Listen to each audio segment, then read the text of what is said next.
Oh, okay, so let me finish up that story. Now, this doesn't have to do with the Aryan race, but when I talked to Donald Trump in 2003, and Rita was with me, and she was the head of her cult, which had gotten to be very, very powerful because I was running the Rand Corporation, and they were making millions and millions and millions of dollars a year, several million, probably close to $1 billion a year. So her cult had gotten very, very big. And when Donald was we were trying to wrap it up because I was so disgusted by everything that he said and everything that he stood for, and I just wanted him out of my house. Then Rita started, and she was like, "You might not know who your father is, but we know who your father is, and we have been keeping track of you, and we have been watching out for you, and and evidently, after he raped me when I was 14, my period was late, and Rita said that they gave me a DNC. Now, I didn't know.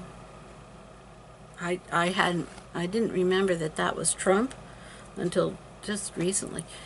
But so they'd had his back the whole time, and he didn't even know it.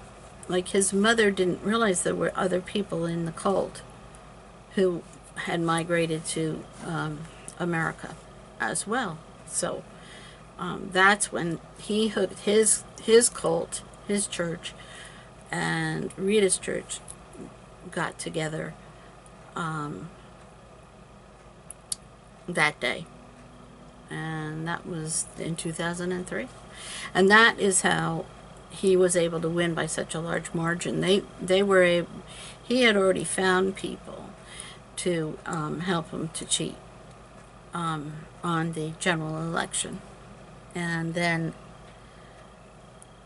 in that meeting, he found Kelly Conway, who was a man, and she was the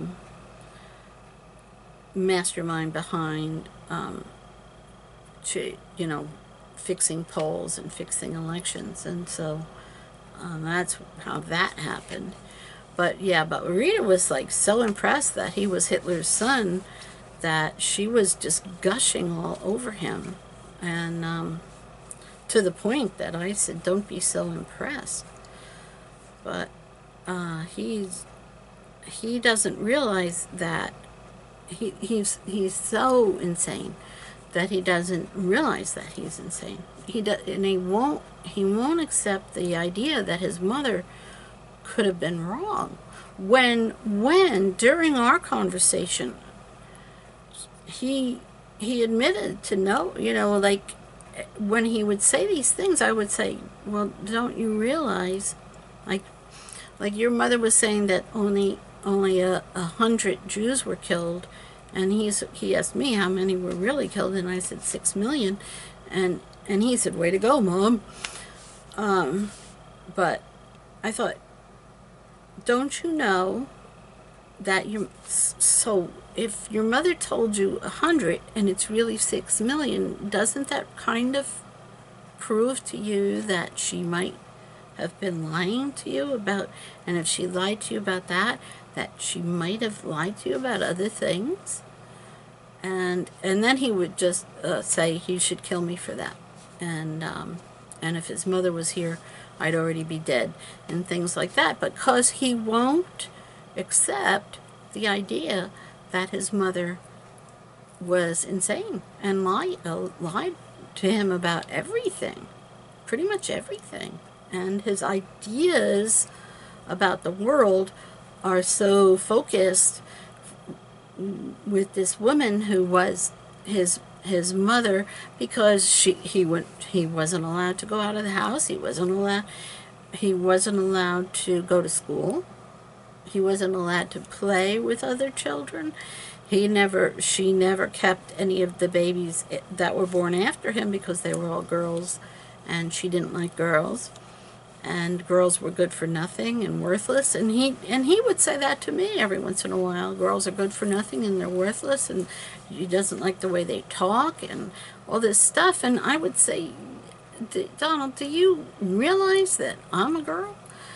But anyway, so that part of his life is very upsetting to me. So so what he doesn't know is that what he's doing is really, really wrong. Really wrong. He doesn't have a clue, because and then when he got old enough to go into business and he would meet other businessmen, he would kill them. Rather than, what you do is you strike up a camaraderie, you have the same interests, and, you have a friend. But his mother wouldn't let him have any friends even then. So he never had anybody who wasn't on his payroll to be his friend, which is why he has this whole skewed idea.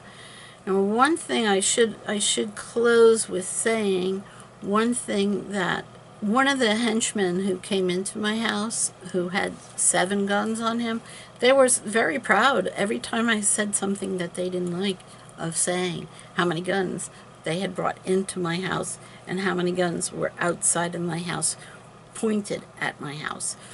And we're talking about automatic rifles, AK-47s. Whatever the Russian equivalent is. But one of the henchmen who had been with him for like 10 years, and the only way to get out of that job was to be killed. And as I told you, the other guy who had come into my house, he was killed later. But the guy who had been with him for like 10 years said he didn't know who this this was. When Donald wanted to rape me, he was gonna, I'm the one who was in the Billy Bush, that he was going to rape me. He was bragging that he was going to rape me, and people still voted for him. So anyway, he was there because he would watch Donald rape a woman and then say that he was there the whole time, and never Donald never raped her, so he couldn't do anything about it. Donald would then kill the women that he raped. But that guy said, I've never seen this guy before. I don't know who this is. And he said, I don't know how many people are in there. He said, this is like the 13th one I've counted. So evidently, Donald Trump has lots of people in there. And, if you're brought up completely isolated by somebody who rapes and tortures you all the time, you're going to end up with multiple personalities. Your mind is going to think of a way to cope. And if the things that you're being homeschooled on is how to kill people and how to rob and on a grand scale and things, and the only friends you've got are in other satanic cults and in organized crime, you start to think of things very differently than if you were brought up, in Idaho and how to pick a fence. You're going to be taught different things. So that is what I want to leave you with.